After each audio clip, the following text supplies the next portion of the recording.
తనుగాచి వెనక వచ్చిన ఆ ధనుజుని మహాబలము తన తనువందన్ ఆతని చీవిదల్చి రభసంబున ద్రుపద పుత్రిక తన భవనము వెడలెన్.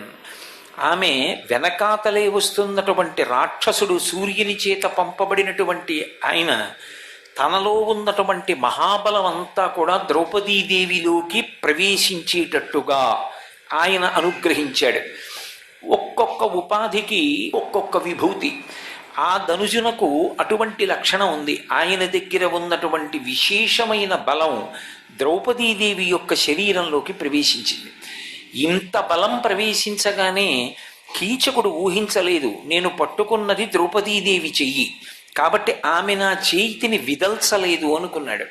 కానీ ఆవిడ ఎప్పుడైతే రాక్షసుడి యొక్క బలం తన శరీరంలోకి ప్రవేశించిందో ఆ చేతిని మహారభసంబున ఒక్క ఉదుటున ఇలా విదల్చింది.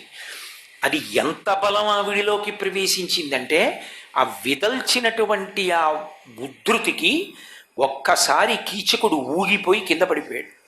ఎప్పుడైతే కీచకుడు కింద పడిపోయాడో ఆవిడికి అవకాశం చిక్కింది. ఆవిడ పరుగు పరుగున విరాటరాజు గారు సభ తీర్చినటువంటి మందిరంలోకి ప్రవేశించింది. అక్కడ ధర్మరాజు గారు ఉన్నాడు, అక్కడ భీమసేనుడు ఉన్నాడు. అన్నిటినీ మించి తాను ప్రభువుకి ప్రతినిధిగా ఉన్నాడు. మహారాజు సభ తీర్చి ఉన్నాడు. అందుకని పరిధిని మించి ప్రవర్తించడం ఇక కీచకుడికి చేత కాలేదు.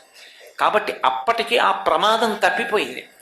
ఆ ప్రమాదం తప్పిపోయి ఆ రోజు రాత్రి ఏడ్చింది భీమసేనుడి దగ్గర. ఏమీ బెంగపెట్టుకోకు, మనం ఆలోచన చేద్దామని ఆ రోజున పాండవులు కూర్చుని ఆలోచన చేసి ద్రౌపదీదేవి యొక్క సంజ్ఞ చేత కీచకుడు ఆ నర్తనశాల ప్రవేశం చేసేటట్టు ద్వాంతాకారిత కుంజకుట్టిమ ఘనస్తంభావళీ రూపమున్ ప్రాంతాది ప్రవిభాగ భోగ నిలయ ప్రద్వారమున్ గాతరస్వాంతస్త్రాసకరంబునై దురభివేశంబైన యాలోను నిశ్చితుడై సతికేలు పట్టుకొని చొచ్చన్ భీముడచ్చుగ్రతన్నంటారు తిక్కన గారు.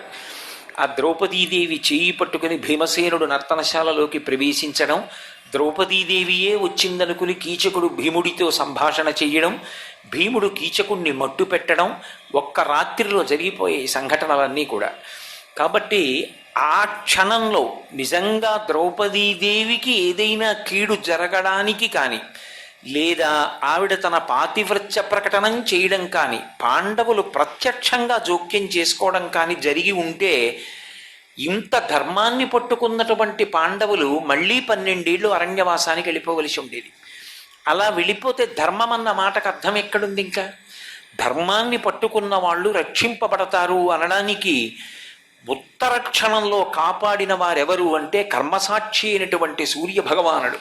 మహాభారతంలో కథ వేరొక వైపుకి తిరిగిపోకుండా పాండవుల అజ్ఞాతవాసం పూర్తయిపోవడానికి వచ్చినటువంటి అగ్ని పరీక్షల్లో అత్యంత ప్రధానమైనటువంటి కష్టం కీచకుడి వైపు నుంచే వచ్చింది. కీచకుడి వైపు నుంచి వచ్చినటువంటి అంత పెద్ద కష్టాన్ని పాండవులు కానీ ద్రౌపదీదేవి కానీ అధిగమించగలిగారు, గట్టెక్కగలిగారు అంటే కేవలం సూర్యభగవానుడి యొక్క అనుగ్రహం చేత గట్టెక్కగలిగారు. అందుకే సర్వకాలముల యందు ఆయన యొక్క అనుగ్రహం, ఆయన యొక్క రక్షణ లభిస్తాయి. ఆయన వంక తిరిగి ఒక్క నమస్కారం చేసిందంతే ద్రౌపదీదేవి. మనం ఆయనని నమ్మి భక్తితో ప్రవర్తించినటువంటి కారణం చేత, ధర్మాన్ని పట్టుకున్నటువంటి కారణం చేత ఆ ధర్మమే భగవంతుని యొక్క అనుగ్రహమునకు కారణమవుతుంది. కారణమై సర్వకాలముల యందు కూడా ఏ విధమైనటువంటి ఉపద్రవానికి లోను కాకుండా తాను ఇక్కట్లు పడవలసినటువంటి అవసరం లేకుండా కాపాడడానికి భగవంతుని యొక్క అనుగ్రహాన్ని మనకి తెచ్చిపెట్టడానికి ప్రధానము ధర్మము. ఆ ధర్మమునందు అనురక్తి కూడా ఎవరి వలన కలుగుతుంది అంటే భగవంతుని యొక్క అనుగ్రహము చేతనే కలుగుతుంది. అందుకే సూర్యనారాయణమూర్తికి చేసేటటువంటి నమస్కారం ఆయన కర్మసాక్షి కనుక ఆయన ఉన్నాడన్న భావన ఎప్పుడూ తప్పు చేయకుండా కాపాడుతుంటుంది. మీరు చూడండి, తప్పు చేసేటప్పుడు నిజానికి ఎన్ని ఉన్నా కూడా మనిషి తప్పు చెయ్యకుండా కాపాడలేవు. నేను అక్కడే రామాయణం పెట్టినా, అక్కడే భగవద్గీత పెట్టినా, అక్కడే భారతం పెట్టినా తప్పు చేసేవాడు తప్పు చెయ్యకుండా ఉంటాడన్న నమ్మకం లేదు. కానీ తప్పు చేసేటప్పుడు కొంతలో కొంతవాడు భయస్థుడు అనడానికి ఉదాహరణ ఏమిటంటే, ఇంకొకళ్ళు ఉండగా చూస్తూ ఉండగా తప్పు చేయడానికి భయపడతాడు అన్నాను అనుకోండి, కొంతలో కొంత సద్బుద్ధి కలిగింది అని. అయ్యో ఇతరులకు తెలిసేట్టుగా తప్పెలా చేస్తాను అన్నపాటి పిరికితనం ఉన్నా గొప్పదే.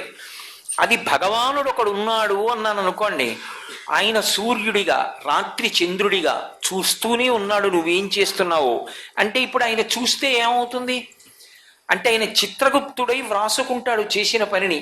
చిత్రగుప్తుడంటే ఎవరో ఎక్కడో ఉంటారని కాదు, చిత్రంగా ఇక్కడే కూర్చుని గుప్తంగా మనం చేసేటటువంటి పనులన్నీ వ్రాసుకుంటాడు. సర్వం శ్రీ ఉమామహేశ్వర పరబ్రహ్మార్పణమస్తు. స్వస్తి.